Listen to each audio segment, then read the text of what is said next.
সূরা বাকারা থেকে মসজিদের আলোচনা শুরু। সূরা বাকারাতে মসজিদের ব্যাপারে যে কথাটা আল্লাহ বলেছেন এটা লঙ্ঘন হচ্ছে আমাদের অধিকাংশ মসজিদে। সূরা বাকারাতে আল্লাহ মসজিদের আলোচনা এভাবে শুরু করছেন, মান আযলামু মিম্মান মানাআ মাসাজিদাল্লাহ আন ইউযকারা ইসমুহু ওয়া সাআ ফি খারাবিহা। তার চেয়ে বড় জালেম কে হতে পারে? ওমান আযলামু মিম্মান মানাআ মাসাজিদাল্লাহ, আল্লাহর মসজিদ থেকে আন ইউযকারা ইসমুহু, আল্লাহর নাম মসজিদে উচ্চারণ করা থেকে যে মানুষকে বারণ করে, তার চেয়ে জালেম আর কেউ নাই। এখন আপনাদের মসজিদে কি লাগান? লাল বাতি জ্বল অবস্থায় নামাজ পড়া নিষেধ। পাইছেন কোথায়? মসজিদে কোন সময় জিকির থেকে নিষেধ করা যায় নাই। কিসের লাল বাতি অবস্থায় মসজিদে নামাজ পড়বেন না? কে দিয়েছে এই পাগলামি? কে বলেছে এটা? আমাদের দেশে কিছু পাগল আছে মসজিদকে পাগলামি হিসেবে ব্যবহার করে। মসজিদের মাইকে কয়, এই পোলাপান কই আছো, তাড়াতাড়ি বাসা থেকে পড়তে আসো। অথচ রাসূল সাল্লাল্লাহু আলাইহি ওয়াসাল্লামের কাছে দোয়া চেয়েছেন এক সাহাবী, ইয়া রাসূলুল্লাহ আমার ব্যবসা যেন বাড়তি হয়, আপনি দোয়া করেন। রাসূল বললেন, আল্লাহ এর ব্যবসা যেন ধ্বংস হয়ে যায়। সাহাবায়ে কেরাম তোমরা বলো আমিন। কারো ব্যক্তিগত কাজের জন্য মসজিদ নয়, ঠিক না ঠিক? মসজিদের মাইকে নাম উচ্চারিত হবে কার? আল্লাহর বড়ত্ব ছাড়া আর কারো নাম উচ্চারিত হবে না। বহু মসজিদে আবার হুজুররা দুরূদ পড়ে, আউযু বিল্লাহ বিসমিল্লাহ পড়ে দুরূদ পড়ে, এটাও নিষেধ। এটাও কি নিষেধ? মরা মানুষের ঘোষণা দেওয়া আমভাবে নিষেধ। শুধুমাত্র মুতার যুদ্ধে কয়েকজন সাহাবী শহীদ হলেন, রাসূল মিম্বারে বসে তাদের ঘোষণা দিলেন। সেখান থেকে বলা হয় কিছু উল্লেখযোগ্য মরা মানুষের ঘোষণা এখান থেকে হতে পারে, কিন্তু জেনারেলি একদম সব ঘোষণা আপনার চেয়ারম্যানের এই হয়েছে, তারপরে মোতাওয়াল্লি সাহেবের এই হয়েছে, অমুক স্যারের এই হয়েছে, স্যারের জন্য দোয়া করতে করতে অস্থির হয়ে গেছে, এরকম কোন কাজ মসজিদের মাইকে করা যাবে?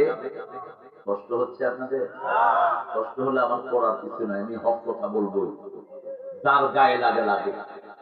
এই সাইনবোর্ডটা না ফেলবেন, লাল বাতি জ্বলা অবস্থায় নামাজ পড়া নিষেধ। এই সাইনবোর্ড লাগানো নিষেধ। আপনি যখনই মসজিদে ঢুকবেন, কয় রাকাত? কয় রাকাত? মসজিদের আদব এটা। আদবও জানে না, ইমাম সহ নিজে আস্তে করে বসে পড়ে। আরে বেকুব, আদব পর্যন্ত জানোস না, বসলি কেন মসজিদে? লা তাদরিসু ইল্লা রাকাতাইন, বুখারী মুসলিমের বর্ণনা। কোন মানুষ যেন মসজিদে 2 রাকাত নামাজ পড়া ছাড়া না বসে। আল্লাহর ঘরের একটা আদব থাকবে না? কথা বল না। আপনাদের এই যে কিশোরগঞ্জের ডিসি অফিস আছে না নাই? এই বেটার কাছে যেতে হইলে মধ্যখানে চেকার আছে না নাই? কত অনেক সময় ডিসি থেকে ডিসি পিয়নের ক্ষমতা থাকে বসে, পিয়নের টাকা ছায়া বিরাট বিল্ডিং, কিন্তু ডিসির কিছু নাই, এরকম আছে না নাই? ডিসি ঠান্ডা, পিয়ন গরম, কত পথ ডিঙিয়ে তারপরে যেতে হয়। আল্লাহর ঘরে ঢুকছেন যিনি শাহনশাহ, মুহূর্তের মধ্যে সাগরকে মহাদেশ বানাতে পারেন, মহাদেশকে কি বানাতে পারেন? সাগর বানাতে পারেন। সেই আল্লাহর ঘরে যাচ্ছেন, কোন নিয়ম থাকবে না। ডান পা দিয়ে ঢুকবেন, 2 রাকাত নামাজ পড়বেন, তারপরে বসবেন। আর যদি নামাজ না পড়েন, দাঁড়িয়ে থাকবেন। কি করবেন? দাঁড়িয়ে থাকবেন। তো ওই যে সাইনবোর্ড আছে, একটা লোক গেলেই তো সাইনবোর্ড দেখলে কেবল নামাজ এখন পড়া যাবে, আপনি জিকির থেকে নিষেধ করে দিবেন, করবেন না। আসরের নামাজ কেউ ঘুমিয়ে আছে, যখন সূর্য লাল হয়েছে, তার ঘুম ভেঙেছে, এই সময় সে নামাজ পড়তে পারবে তো? কথা বল না। পারবে? এটাই তার সময়। সে ঘুমিয়েছিল, এটাই তার কি সময়? ফজরের সময় ঘুমানো, হঠাৎ করে ঘুম ভেঙেছে, সূর্য উঠছে, চললে এই সময় তুমি পড়ো, তোমার নামাজ কাজা হবে না। এই সময় পড়লে নামাজ কবুল হয়ে যাবে, কারণ তাকে কেউ ডাকে নাই। তাকে কেউ ডাকে নাই। ইসলামটা কত সহজ, জানলে সহজ, না জানলে কঠিন। এক মসজিদে ইমাম নামাজ পড়াইছে ওযু ছাড়া। নামাজ সালাম ফিরানোর পরে ইমাম আমারে বলল যে হুজুর, আমি তো বিরাট ভুল করে ফেলছি, ওযু ছাড়াই নামাজ পড়ায়। আমি বললাম কি করবি? কি করতাম কম? সহজ মাসলা। মুসল্লিদের নামাজ হয়ে গেছে, এখন তুমি নামাজটা দোহরায় না। তখন আল্লাহ বললেন না, মুসল্লিদের নামাজ হয়ে গেছে, এখন তুমি দোহরায় নাও, তাহলে তোমারটাও হয়ে যাবে। আর আপনি যদি কন যে মুসল্লি করে লই আবার নামাজ পড়ি, ওই তো গাইবেন মুসল্লি, টোকানো সম্ভব? টোকানো সম্ভব না। ইসলাম কত সহজ, জানলে সহজ। আপনি নামাজ পড়ছেন, মসজিদের পাশে পুকুরে এক বৃদ্ধা পড়ে গেছে, হোক মহিলা, কি পানিতে পড়ে গেছে, এখন মরা ছাড়া তার কোন উপায়। আপনি তো নামাজ পর্যন্ত ধরছেন, আল্লাহর সামনে ছাড়াইছি না। ইসলাম বলে তারে উঠাও, তারে উঠাও, পর্দা চিন্তা করো না, তাকে পানি থেকে উঠাও, উঠিয়ে তারপরে তোমার নামাজ তুমি সংক্ষিপ্ত শেষ করো। সুবহানাল্লাহ। প্রচন্ড পেশাব ধরেছে, চাপতেই আছে, আছে না নাই? না, আগে গিয়ে পেশাব করে আসো, কথা বলো না। আবার আরেকটা হাদিসে রাসূল সাল্লাল্লাহু আলাইহি ওয়াসাল্লাম বলছেন, যোহরের নামাজ একদিন তিনি 2 রাকাত পড়ালেন। কয় রাকাত? 2 রাকাত। এখন সাহাবায়ে কেরাম মনে করলেন যে বোধহয় যোহর আজকে থেকে কয় রাকাত? 2 রাকাত। বসে কথাবার্তা বলতেছে, বলছি ইয়া রাসূলুল্লাহ, যোহর কি 2 রাকাত হয়ে গেছে? কয় না। কয় আপনি তো 2 রাকাত পড়ায় বসেছেন, আমারে কইবে না? যোহর তো 4 রাকাতই, আমি ভুলে কয় রাকাত পড়াইছি? 2 রাকাত। আবার উঠে 2 রাকাত পড়লেন। এই হাদিস থেকে প্রমাণিত হয় 2 রাকাত পড়ার পরে যদি কথাবার্তাও বলেন, নামাজ আগেরটা নষ্ট হয় না। কিন্তু অনেক মুহাদ্দিসিনে কেরাম, মুফতি এজাম বলেন, নামাজের মধ্যে যদি আপনার পেশাবের ব্যাগ হয়, কাউকে উদ্ধার করেন, উদ্ধার করে আসার সময় যদি কথা বলেন, আবার 4 রাকাতই পড়তে হবে। কথা না বললে কয় রাকাত? 2 রাকাত। কারণ হলো কথা বললে আর নামাজের হালতটা থাকে না। যেমন ইন্তেজারুস সালাতে সালাত, কেউ যদি নামাজের জন্য অপেক্ষা করে, সেটাও নামাজ, সেটাও কি নামাজ। এখন মসজিদের ভিতরে বসে যদি দুনিয়ার আজে বাজে কথা বলে, এরকম লোক আছে না? কার কি করবো, এটা মসজিদের ভিতরে। আর এটা ঘাটে হাইজাকাররা টাকা বিলি করতো মসজিদের ভিতরে। কোথায়? মসজিদের ভিতরে। পুলিশ তো পায় না, কি রে এত হাইজাক গায়ে করে দিবে। শেষে এক কনস্টেবল নামাজ পড়তে গেছে, যাওয়ার পরে দেখে যে বিরাট পাগড়িওয়ালা দাঁড়িয়ালা এক লোক, মানে একজন লোক বলতেছে, ফিরে আজকে কত মারছো, তুই মসজিদে আইলি না? আমি মসজিদে আছি, তাড়াতাড়ি আয়। এই কনস্টেবল বলছে যে এটা তো হাইজাকারের না, এটারে দেখা যায় ইমাম সাহেবের মতো, এটা কি হাইজাকার। তখন তার ভালো প্রায় 8 বছর পরে এই মসজিদ থেকে এটা উদ্ধার। মসজিদে ভালো মানুষও আছে, খারাপ মানুষও আছে।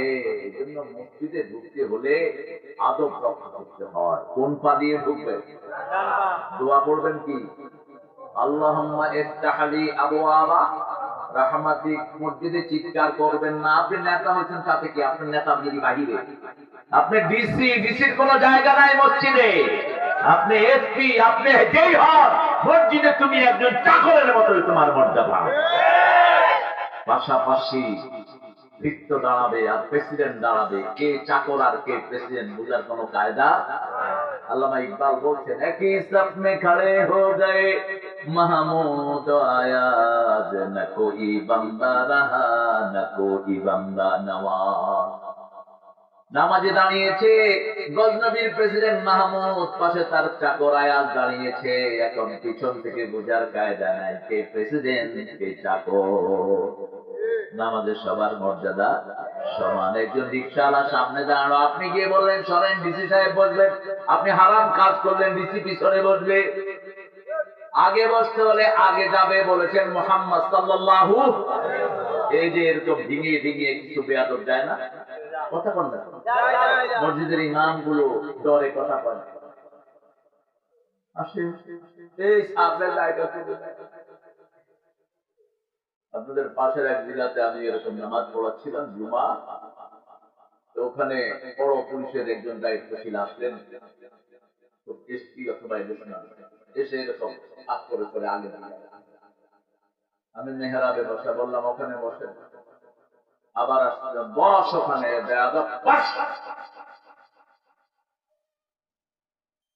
নামাজের পরে তিনি এসে বলছেন, আমি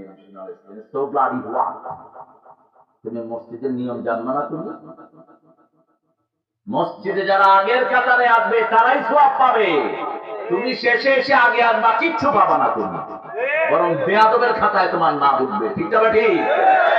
মানুষের কোন মূল্যায়নই করলেন না। রাসূল বলছেন প্রথম কাতারে কি বরকত আছে, মানুষ যদি জানতো ওলাও আতা হারওয়ালা, হামাগুড়ি দিয়ে হলেও মানুষ সবার আগে কোন কাতারে যেত?